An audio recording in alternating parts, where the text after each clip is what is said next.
Hi there. Tonight we unravel a curious mystery from an era of gaslight and rigid etiquette. Imagine yourself in a grand Victorian parlour, the air thick with the scent of potted ferns and perhaps a faint whiff of coal smoke. You're engaged in polite conversation, perhaps discussing the merits of the latest Tennyson poem or the scandal of a distant cousin. Suddenly, a collective gasp ripples through the room as Lady Agnes, who moments ago was perfectly composed, gracefully slumps into the arms of a nearby gentleman, her lace handkerchief fluttering to the polished floor. It's a scene you've probably witnessed countless times in period dramas, a staple of Victorian storytelling, the swooning woman revived with smelling salts and solicitous sighs. But why, you might ask, did Victorian women faint so often? It seems an almost constant occurrence, doesn't it? As if merely existing in that era was enough to send one into a graceful collapse. You probably wouldn't survive a single social season without falling flat on your face. So before you get comfortable, take a moment to like the video and subscribe, but only if you genuinely enjoy what I do here. And do feel free to post where you're listening from and what time it is for you right now. Now dim the lights, maybe. Turn on a fan for that soft background hum, and let's ease into tonight's journey together. You find yourself immersed in a world where the faint was not just a medical phenomenon, but a cultural one. From the pages of popular novels to the social columns of newspapers, the image of the delicate female swooning at any emotional provocation, a piece of bad news, an unexpected proposal, or simply an overabundance of feeling, was ubiquitous. This mainstream historical fact, the pervasive portrayal of fainting as a quintessential female trait, permeated every aspect of Victorian life and literature. It shaped perceptions of womanhood, often reinforcing the idea that women were inherently more fragile, more emotional, and less robust than men. Imagine the expectations placed upon you, a Victorian woman. You are expected to be refined, sensitive, and emotionally expressive, but within very specific, polite boundaries. A faint, while disruptive, could paradoxically be seen as a demonstration of your exquisite sensibility, your delicate nerves, and your profound capacity for feeling. It was a visible manifestation of the era's ideal of feminine fragility, a performance of vulnerability that often elicited immediate masculine attention and sympathy. It's a bit like a particularly elaborate curtsy, a physical expression of a social role. Historians still argue whether this widespread portrayal of fainting in literature and art reflected a true medical epidemic of syncope, or if it was an exaggerated trope that reinforced societal expectations about female behavior. It's a fascinating debate, isn't it? Because while some women undoubtedly did faint for physiological reasons, the cultural narrative certainly played a powerful role in how these events were perceived and even performed. You might observe a fellow lady, perhaps at a particularly dull opera, suddenly looking pale and then, with a dramatic flourish, collapsing. Was it genuine? Or was it perhaps a learned behavior, a socially acceptable way to escape an uncomfortable situation or garner attention? Adding to this complex picture is a quirky tidbit. Some etiquette manuals of the time even offered advice on how to properly faint, detailing the most graceful way to fall, how to position one's hands, and even the appropriate degree of pallor. Imagine a society where you could literally practice collapsing elegantly. The quiet absurdity of such instruction, juxtaposed with the very real discomforts of Victorian life, provides a glimpse into the strange interplay between biology, culture, and social performance. So, while the immediate causes of a faint might be physiological, the stage on which it was performed, and the audience's reaction were deeply embedded in the intricate tapestry of Victorian social norms.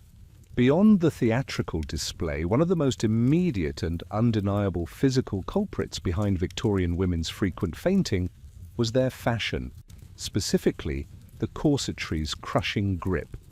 Imagine you, a woman of the era, beginning your day by being laced into a corset. This wasn't merely a piece of underwear, it was a rigid, often bone-stiffened garment designed to mold your torso into the fashionable hourglass silhouette, creating an impossibly tiny waist. The tighter the lacing, the more fashionable, and often the more constricted you became. You'd stand patiently as a maid, or perhaps your mother, pulled the laces taut, cinching your waist sometimes to an alarming degree. The goal was to achieve a specific aesthetic, one that emphasized a tiny waist and a full bosom, but the physiological consequences were profound. Your internal organs were compressed, your diaphragm restricted, and most critically for our topic, your lungs were denied the full expansion necessary for deep, unobstructed breathing.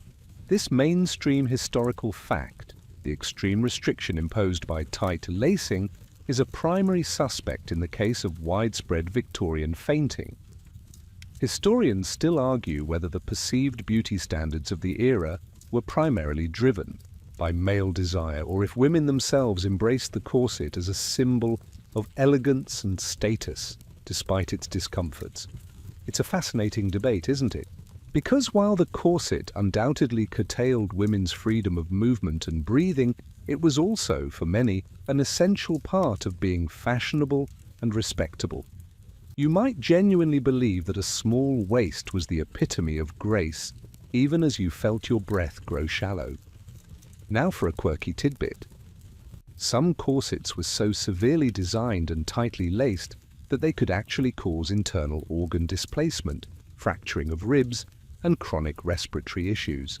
Imagine trying to take a deep, cleansing breath only to find your lungs protesting, unable to fully inflate. The quiet wheeze, the subtle gasp for air, might become an almost unconscious habit. The very act of standing or moving could become an effort, as your body struggled to get enough oxygen. So when faced with even a slight exertion, a crowded room, or a sudden shock, your oxygen-deprived brain might simply decide to take a brief, involuntary vacation, leading to that elegant, albeit inconvenient, swoon. The corset, while a symbol of beauty, was also, quite literally, a slow, gentle strangulation, contributing significantly to your propensity for collapsing. Beyond the self-imposed restrictions of corsetry, the very environments in which Victorian women spent much of their time often contributed to their fainting spells. Imagine yourself in a crowded drawing room, the windows tightly shut against the London fog or the summer heat. The air is thick with the scent of perfume, beeswax candles, and the barely disguised odor of unwashed bodies. These unventilated, overheated spaces were breeding grounds for fainting, turning even the most robust constitution a little weak in the knees. You might be attending a ball, a theatre performance, or a social gathering, packed shoulder to shoulder, with other individuals all vying for space in a room designed for far fewer occupants. The lack of fresh air, combined with the heat generated by so many bodies, and the gas lights, would create a stifling atmosphere, depleting the oxygen levels and making it difficult to breathe. It's a bit like being trapped in a greenhouse on a sweltering day with no escape. This mainstream historical fact, the poor ventilation and overcrowding of many Victorian spaces, exacerbated the respiratory problems caused by corsets and contributed directly to the prevalence of fainting. Historians still argue whether the Victorian obsession with keeping windows closed was primarily due to a fear of drafts and disease, or a misguided belief that fresh air was somehow unrefined or even immoral. It's a strange notion, isn't it, to deliberately deprive oneself of something so essential for life. You might feel the air growing heavy, the room spinning slightly, as your lungs struggled to extract enough oxygen from the stale, tepid atmosphere. The lack of air circulation combined with the heat could quickly lead to lightheadedness, nausea, and ultimately a graceful or not so graceful collapse. Here's a quirky tidbit. Some accounts describe ladies carrying small vials of smelling Salts, often ammonia-based, not just as a fashionable accessory, but as a necessary tool for reviving themselves or their companions from a sudden faint. Imagine the pungent aroma of these salts, a sharp, almost violent jolt to the nostrils as a desperate attempt to rouse someone from their swoon. The quiet desperation of trying to navigate these stuffy, overheated environments armed with nothing but a tiny vial of ammonia underscores the very real physical challenges faced by Victorian women in their daily lives. The very act of attending a social event could become a perilous undertaking, a constant battle against the suffocating atmosphere, and the ever-present threat of a public, and potentially embarrassing, collapse. Beyond the constricting corsets and stifling rooms, another key factor contributing to Victorian women's frequent fainting was their very attire: restrictive, heavy clothing. Imagine yourself preparing for the day, not merely slipping into a dress, but donning layers upon layers of fabric that, while fashionable, added significant physical burden and further limited your movement and breathing. You would start with undergarments, then perhaps a chemise, drawers, and several petticoats. Sometimes even a crinoline or bustle, adding immense circumference and weight. Over this formidable foundation you'd pull on your gown, often made of heavy wool, silk, or velvet, with tight sleeves and bodices that further restricted your upper body. The sheer weight of these clothes, combined with their restrictive design, meant that every movement was an effort, every breath a struggle. It's a bit like wearing a weighted blanket and then trying to run a marathon. It just wasn't practical for sustained comfort or exertion. This mainstream historical fact, the oppressive nature of Victorian female fashion, significantly contributed to physical discomfort and ultimately to fainting. Historians still argue whether the elaborate and burdensome nature of Victorian fashion was solely dictated by aesthetic ideals or if it also served as a subtle, perhaps even unconscious, means of reinforcing women's perceived frailty and domestic roles. It's a complex interplay, isn't it? Because while women certainly embraced fashion, the clothes themselves often made anything beyond sedate activities practically impossible. You might find yourself feeling weighed down, your energy quickly sapped by the constant effort of simply moving in your elaborate ensemble. Here's a quirky tidbit. Some dresses, particularly those with wide crinolines, were so unwieldy that women struggled to fit through doorways or sit comfortably on furniture. Imagine trying to navigate a crowded social event, constantly bumping into things or worrying about tripping over your own voluminous skirt. The quiet discomfort of perpetually being encased in layers of heavy fabric, and the constant awareness of your own restricted movement would be an underlying stressor. When you combine this with the already oxygen-depriving corset and the stale air of a Victorian parlour, the stage was perfectly set for a sudden, dramatic collapse. Your very clothing, a symbol of your status and femininity, was also a silent accomplice in your propensity to swoon. Beyond the immediate physical constraints of fashion and environment, a more insidious underlying factor contributing to Victorian women's frequent fainting was their anemia and poor nutrition. Imagine you, a woman of the era, perhaps with a perpetually pale complexion, feeling a constant lassitude, a profound lack of energy that permeates your days. This wasn't merely a fleeting weakness. For many, it was a chronic condition brought on by diets that were often deficient in essential nutrients, particularly iron. You see, while wealthy Victorians might have enjoyed lavish banquets, the typical diet for women, even in middle-class households, was often surprisingly narrow and unbalanced. Red meat, a vital source of iron, was sometimes consumed sparingly, and vegetables were often overcooked, depleting their nutritional value. Furthermore, women were often expected to eat daintily, perhaps picking at their food, or prioritizing lighter, more feminine fare over hearty, sustaining meals. This cultural expectation, combined with the physiological demands of menstruation and frequent pregnancies, led to widespread iron deficiency. This mainstream historical fact, the prevalence of anemia due to dietary deficiencies and physiological demands, was a significant medical contributor to the common occurrence of fainting spells.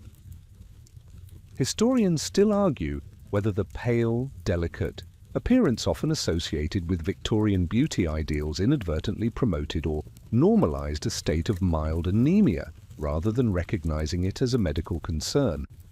It's a bit like admiring a wilting flower for its fragile beauty, rather than noticing it simply dying of thirst. You might find yourself constantly fatigued, breathless after even light exertion, and prone to dizziness, all symptoms of a body struggling with insufficient iron. The world would sometimes spin, the colors would drain, and you'd find yourself on the verge of losing consciousness, a symptom dismissed as mere delicacy. Here's a quirky tidbit. To combat this perceived paleness, some Victorian women even resorted to eating arsenic wafers, believing the poisonous substance would give their complexion a desirable translucence. Imagine the sheer desperation, the misguided pursuit of a beauty ideal that could lead to ingesting poison, all while ignoring the underlying nutritional deficiencies. The quiet, pervasive weakness that would settle over you, making even simple tasks feel monumental, was a constant companion. And when combined with tight corsets and stuffy rooms, this chronic lack of oxygen-carrying blood made you exceptionally prone to fainting, transforming a purely physiological reaction into a fashionable and alarmingly common public spectacle. When a Victorian woman did faint, the medical community's explanation often landed on a catch-all diagnosis that, ironically, often explained very little. Hysteria as a medical catch-all. Imagine you, a woman experiencing a range of physical and emotional symptoms, from fatigue and anxiety to actual fainting spells, and seeking a doctor's help. Instead of a careful diagnosis of the underlying causes, you're often told your ailments stem from female nerves, a vague and often dismissive explanation that conveniently encompassed almost any female complaint. You see, the medical understanding of female physiology and psychology in the Victorian era was, to put it mildly, rudimentary and often heavily biased. Doctors, predominantly male, frequently attributed a vast array of symptoms to the uterus, hystera in Greek, hence hysteria, or to a generalized nervousness inherent in the female constitution. This led to a pervasive medical framework, where women's physical and mental distress was often dismissed as a manifestation of their supposedly delicate and easily disturbed female nature. This mainstream historical fact, the pervasive diagnosis of hysteria for myriad female ailments, meant that genuine underlying medical conditions were often overlooked. Historians still argue whether the widespread diagnosis of hysteria was a genuine medical phenomenon or if it was primarily a social construct used to control and pathologize women who deviated from expected norms or expressed discomfort with their limited roles. It's a bit like diagnosing a complex software bug as the computer just being emotional. You might be suffering from anemia, a restrictive corset, or profound stress, but your doctor, with a knowing nod, attributes it all to your overwrought nerves, perhaps prescribing rest or even a chilling pelvic massage. Here's a quirky tidbit. Some Victorian doctors even believed that a woman's uterus could wander throughout her body, causing various symptoms depending on where it decided to reside. Imagine being told your faint was due to a traveling uterus. The quiet frustration of being dismissed, of having your very real physical suffering attributed to an amorphous, gendered condition, must have been immensely disempowering. This pervasive medical narrative meant that fainting, even if caused by genuine physiological factors, was often folded into the larger, convenient diagnosis of hysteria, further cementing the idea of the inherently delicate, prone to collapse Victorian woman. Your faint wasn't just a physical event, it was a confirmation of your presumed natural fragility. Adding to the physical and medical realities, Victorian society had a powerful, almost performative, reason for women to faint: social expectations of delicate femininity. Imagine you, a young woman, growing up surrounded by images and narratives that celebrated frailty as a cornerstone of female charm. You are taught, implicitly and explicitly, that robust health and energetic activity are unfeminine, even unbecoming. You see, a pale complexion, a languid demeanor, and a tendency towards delicate sensibility were all highly prized attributes. A woman who looked too strong, too robust, or too openly engaged in physical exertion might be seen as unfeminine, perhaps even coarse. The ideal was a woman who was graceful, refined, and, crucially, in need of male protection and support. A faint, while seemingly a moment of weakness, could actually be a potent performance of this ideal, evoking immediate masculine chivalry and attention. It's a bit like a subtle cry for help that's also a demonstration of your perfectly calibrated gentility. This mainstream historical fact, the societal valorization of female delicacy, created a cultural environment where fainting was not just accepted but almost encouraged. Historians still argue whether this ideal of delicacy was a conscious, patriarchal construct designed to keep women in subordinate roles, or if it was an internalized standard that women themselves adopted in a complex interplay of social conditioning and personal aspiration. It's a fascinating chicken and egg question, isn't it? Because while external forces undoubtedly shaped these ideals, women also participated in their perpetuation, perhaps seeing them as pathways to social acceptance or advantageous marriages. You might learn to cultivate a certain fragility, a slight tremor in your hand, a tendency to blush, all part of the performative femininity of the era. Here's a quirky tidbit. To further enhance this delicate appearance, some women would deliberately restrict their exposure to sunlight, avoiding tanning, which was associated with working-class labor.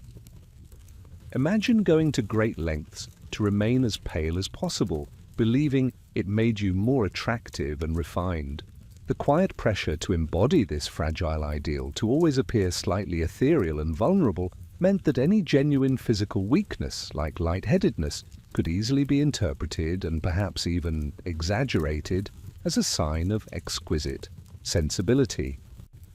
Your body, struggling with corsets and poor nutrition, was also responding to a powerful social script, making a dramatic collapse almost an expected part of your feminine repertoire.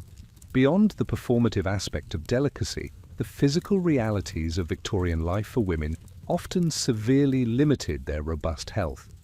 This brings us to the common practice of limited physical activity. Imagine you, a Victorian woman, constrained not just by your clothing, but by social norms that actively discouraged strenuous exercise. While your brother might be off playing cricket or riding horses, your activities are expected to be far more sedate, almost entirely devoid of anything that might raise a sweat or dislodge a hairpin. You see, respectable women were generally confined to gentle pastimes, strolling in a garden, light needlework, playing parlor games, or perhaps taking a leisurely carriage ride. Anything that suggested physical exertion or an unladylike display of strength was frowned upon. Public sports for women were rare and viewed with suspicion, and even walking for long distances was often deemed unseemly. This lack of regular, vigorous exercise meant that many women had underdeveloped cardiovascular systems and poorer overall physical conditioning. This mainstream historical fact, the pervasive societal discouragement of strenuous physical activity for women, contributed significantly to their general lack of stamina and increased susceptibility to fainting. Historians still argue whether this restriction on physical activity was a deliberate method of control, keeping women literally weaker and more dependent, or if it was simply a natural byproduct of the era's evolving ideals of femininity and leisure. It's a bit like designing a beautiful bird cage and then wondering why the bird inside doesn't fly as well as those in the wild. You might genuinely enjoy a gentle walk, but your body, unaccustomed to exertion, would quickly tire, and your lungs, already constrained by a corset, would struggle with any increased demand for oxygen. Here's a quirky tidbit. Some Victorian doctors, while often promoting rest for female ailments, also occasionally prescribed gentle outdoor exercise for nervous women, but always with the caveat that it should be carefully supervised and never overdone. Imagine receiving a doctor's prescription for not too much walking. The quiet frustration of feeling your body's capabilities diminish, knowing that your movements were constantly observed and judged, must have been a subtle but persistent stress. When your body was ill-prepared for even minor physical stresses, and your social life demanded hours of standing or sitting in stuffy rooms, a sudden drop in blood pressure or a momentary lack of oxygen could easily lead to a polite collapse that fulfilled both physical limitation and social expectation. Compounding all these factors, the very biological reality of Victorian womanhood often left them in a state of profound physical depletion. This brings us to chronic fatigue from childbearing. Imagine you, a married woman in Victorian society, caught in a relentless cycle of pregnancy, childbirth, and nursing year after year. Your body is perpetually engaged in the monumental task of creating and sustaining new life with little to no genuine recovery time. You see, without effective birth control, families were often large and pregnancies frequent. A woman might endure multiple pregnancies within a few years, each one a significant physiological strain. Childbirth itself was a dangerous and exhausting ordeal, often followed by long periods of nursing, which, while natural, further drained a woman's reserves, especially if her diet was already inadequate. There was no concept of extended maternity leave or dedicated postpartum care in the modern sense. You were expected to bounce back quickly and resume your domestic duties, even as your body was still reeling. This mainstream historical fact, the immense physical toll of frequent pregnancies and childbirth, was a primary underlying cause of chronic fatigue, and consequently an increased propensity for fainting. Historians still argue whether the high rates of maternal mortality and morbidity in the Victorian era were primarily due to poor medical practices or to the cumulative exhaustion from incessant childbearing. It's a sobering thought, isn't it? Because while medical care was indeed primitive, the sheer physiological demands placed on women's bodies were truly extraordinary.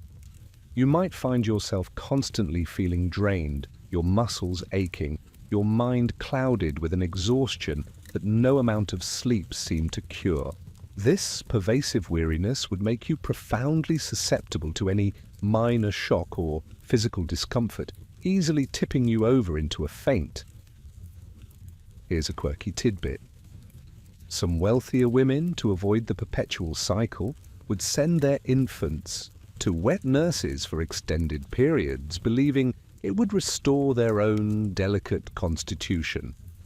Imagine a society where you literally outsourced the most intimate aspect of motherhood in a desperate attempt to regain some semblance of health and energy. The quiet despair of feeling your body constantly depleted, perpetually in service to reproduction, must have been immense. And when your physical reserves were so consistently low, the slightest stress, a crowded room, a sudden emotional shock, or even just standing for too long, could easily trigger a faint, a moment of profound physical collapse that served as a silent cry from a body pushed to its limits.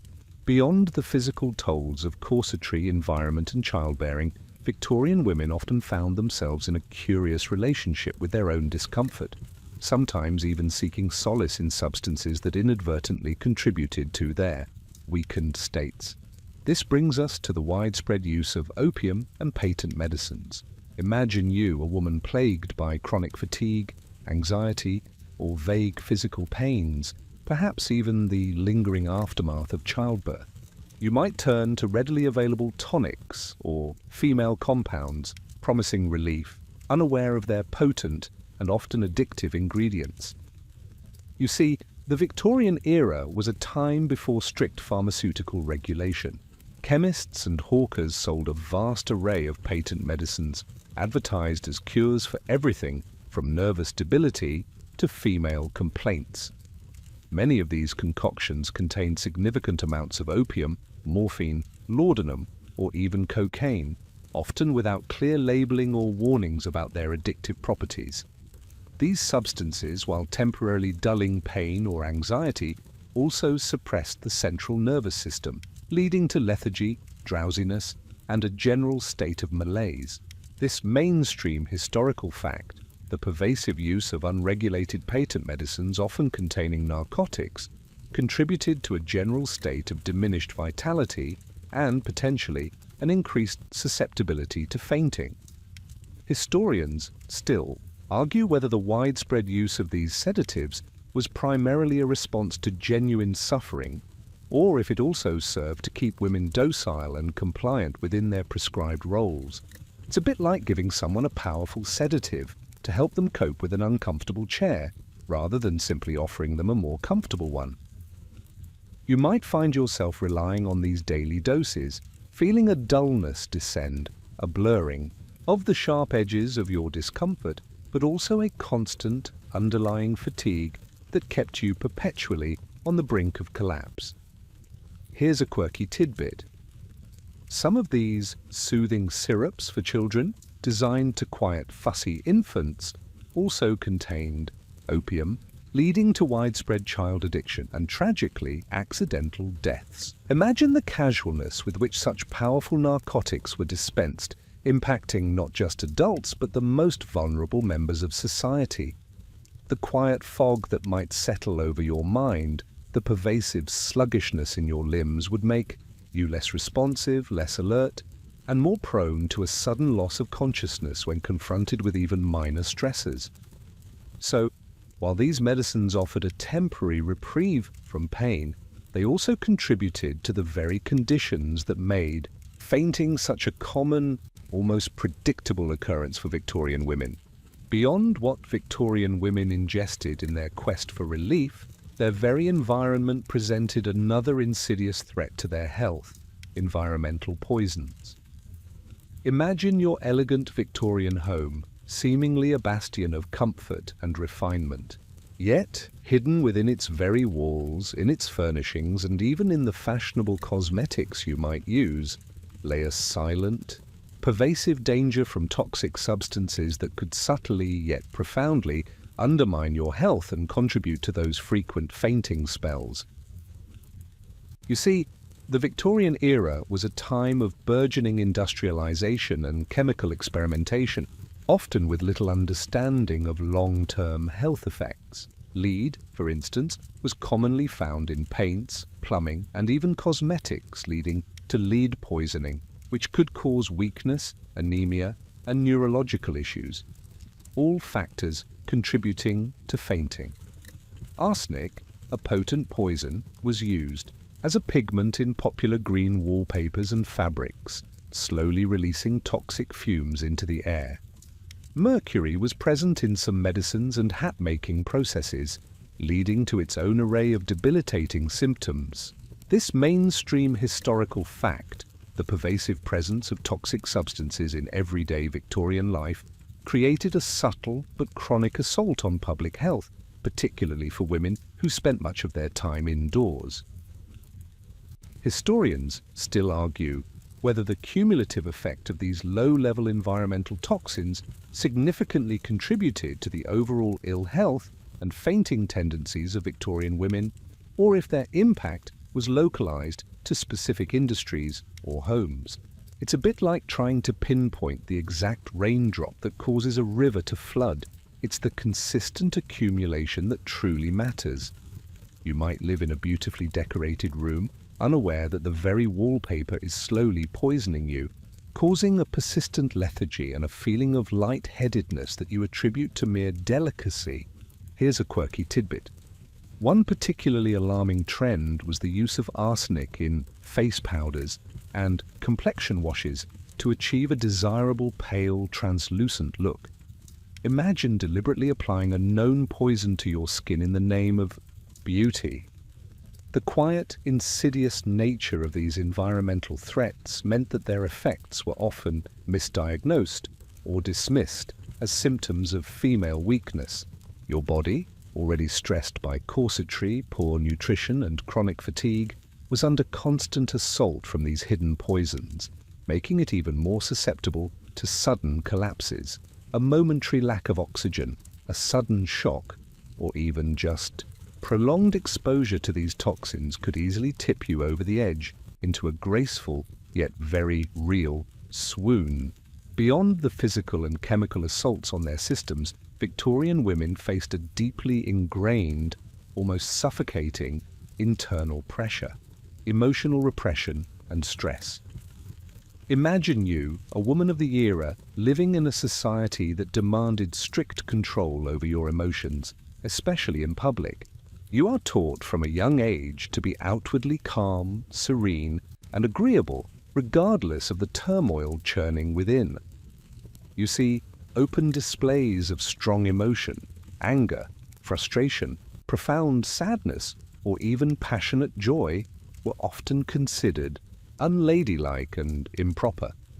Women were expected to be the gentle moral compass of the home, always composed and unruffled. This societal expectation meant that many women had to suppress their genuine feelings, stuffing them down beneath layers of polite smiles and proper demeanor. This constant internal battle, the emotional labor of maintaining an outward facade, generated immense psychological stress. This mainstream historical fact, the pervasive culture of emotional repression for Victorian women, contributed significantly to their overall stress burden and, indirectly, to physical manifestations like fainting. Historians still argue whether the suppression of emotions genuinely caused physical ailments like fainting, or if fainting was a socially acceptable outlet for otherwise forbidden emotional expressions. It's a bit like a kettle whose spout is blocked. The pressure has to escape somewhere, and if not through a direct vent, then perhaps through an unexpected burst. You might be seething with frustration over your limited choices or heartbroken by a personal loss, but society demands you maintain a placid exterior. The internal conflict, the sheer effort of keeping your true feelings hidden, could easily manifest as physical symptoms such as dizziness, breathlessness, or a sudden, dramatic loss of consciousness. Here's a quirky tidbit.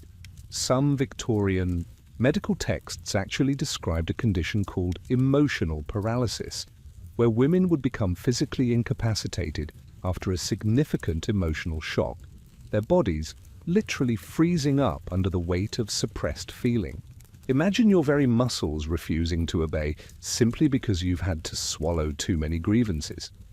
The quiet exhaustion of perpetually policing your own inner world, never truly allowing yourself to feel or express strong emotions, would be a constant drain. And when combined with all the other factors, the tight corsets, the stuffy rooms, the poor nutrition, the chronic fatigue, this intense emotional stress could easily push you over the edge into a faint that served as both a physiological reaction and a silent, unwitting protest against a life that demanded so much emotional restraint. When a Victorian woman did indeed faint, the interpretation of her collapse often fell victim to the prevailing attitudes and limitations of the era's medical establishment, leading to widespread medical misdiagnosis and trends. Imagine you having just recovered from a swoon, perhaps feeling weak and disoriented. Your doctor arrives, a man of science and authority, but one whose understanding of the human body, particularly the female one, is often colored by societal biases and incomplete knowledge. You see, instead of a thorough investigation into physiological causes like low blood pressure, anemia, or even specific cardiac issues, A faint was frequently attributed to those vague female nerves, or the ever-popular hysteria.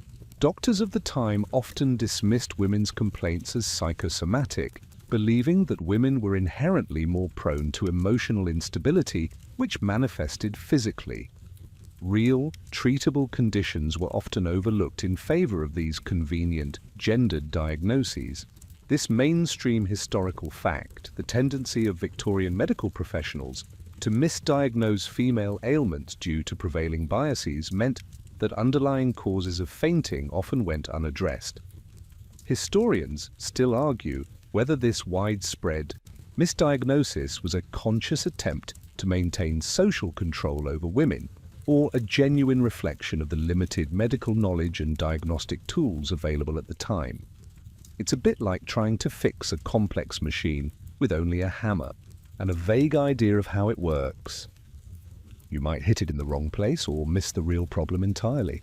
You might describe feelings of dizziness, weakness, or nausea, only for your doctor to nod sagely and recommend a rest cure or a nervous tonic, never truly delving into the physical realities of your constrained life. Here's a quirky tidbit. Some Victorian doctors even used rather bizarre and unscientific methods to diagnose female ailments, including using phrenology, the study of head bumps, or attributing symptoms to an imbalanced humor. Imagine a doctor feeling your skull for bumps to explain your sudden collapse. The quiet frustration of being misunderstood, of having your very real physical distress explained away by vague and often condescending terms, must have been immensely disempowering. This medical trend meant that fainting, rather than being seen as a symptom of a specific medical issue requiring targeted treatment, became merely another confirmation of the Victorian woman's inherent delicacy and nervousness, further cementing its place as a common and almost expected occurrence. In a society where fainting was so prevalent, it's perhaps not surprising that practical solutions emerged to accommodate this frequent occurrence. This leads us to the iconic fainting couch reality. Imagine you, a Victorian lady, feeling a sudden wave of dizziness wash over you, instead of a hard floor or an awkward collapse into someone's arms. There's a specially designed piece of furniture nearby, seemingly waiting for your delicate descent. You see, the fainting couch, or fainting sofa, became a common fixture in Victorian parlours and drawing rooms. These weren't just ordinary sofas. They were often shorter, with a raised end or armrest, perfectly shaped to allow a woman to recline gracefully, her head elevated without fully lying down. It was a piece of furniture born out of necessity, a convenient and socially acceptable spot for a delicate lady to recover from a sudden turn. This mainstream historical fact, the widespread popularity and design of fainting couches, serves as a tangible reminder of how common and even anticipated fainting episodes were in Victorian society. Historians still argue whether the presence of fainting couches inadvertently encouraged fainting as a social performance, or if they were merely a practical response to a genuine physiological phenomenon. It's a bit like wondering if having a comfortable bed makes you sleep more, or if you just sleep more comfortably. You might find yourself subtly gravitating towards the fainting couch when feeling unwell, knowing it offered a quick, dignified recovery. The very furniture of the era adapted to the physical realities of Victorian womanhood.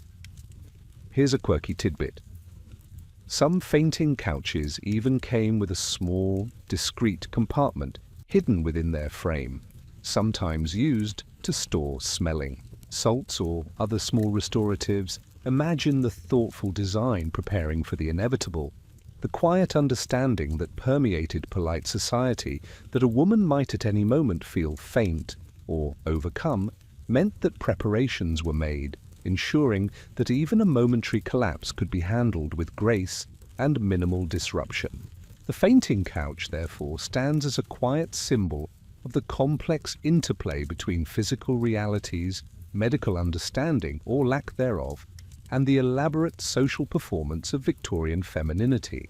As our journey through the fainting habits of Victorian women draws to a close, we are left with a fascinating, layered understanding of its complexity. This brings us to fainting's lingering legacy, a phenomenon that was far more than just a momentary loss of consciousness. It was a complex symbol, a physical manifestation of a woman's reality in a restrictive era. Imagine reflecting on the elegant yet fragile image of the Victorian lady, now armed with the knowledge of corsets, poor air, limited diets, and immense social pressures. You now understand that the Victorian woman's frequent swoons were not simply a matter of inherent weakness or theatricality, but a confluence of genuine physiological factors exacerbated by societal expectations, fashion, and medical misunderstanding. Her body, often oxygen-deprived and nutrient-poor, operating within stifling environments and under immense emotional strain, was often pushed to its very limits. This mainstream historical fact that Victorian fainting was a multifaceted phenomenon, rooted in genuine physiological and social pressures, challenges simplistic portrayals, and invites a deeper empathy for the lives of women in that era. Historians still argue whether the cultural emphasis on female delicacy served to inadvertently highlight the genuine health challenges women faced, or if it simply masked them behind a veneer of romanticized frailty. It's a bit like admiring the intricate ironwork of a beautiful cage without acknowledging that it is, in fact, a cage. You might consider how these frequent fainting spells, whether real or performed, served as a quiet form of communication, a physical manifestation of a body and spirit under duress, in a world that offered few other outlets. Here's a quirky tidbit to carry with you as we drift off. The image of the fainting Victorian woman became so ingrained in popular culture that it persisted long after many of its root causes, like extreme corsetry, began to decline. It became a powerful, almost archetypal image of a certain kind of feminine vulnerability. Imagine how deeply cultural tropes can embed themselves, even when the underlying realities shift. The quiet understanding we now possess about the Victorian faint allows us to look beyond the superficial image of a delicate lady and recognize the profound, often challenging realities of her existence. Her quiet collapse, therefore, was not merely a physical event, but a poignant symptom of an era that demanded so much while providing so little in the way of true physical well-being or genuine autonomy. It was a silent testament to the resilience and sometimes the breaking point of the Victorian woman. As the gaslights dim and the hum of the city outside fades, you can almost hear the rustle of a heavy skirt, the gentle sigh as a woman's breath catches, and the soft thud of a discreet collapse onto a waiting, fainting couch. Let the anxieties of a bygone era, the struggle for autonomy, gently recede now. The history, the knowledge, the quiet defiance of those women now drifts away on the soft currents of your breath.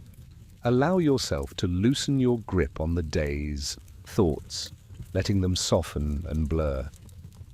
The whispers of the past are becoming fainter, merging with the calm, steady rhythm of your own heart.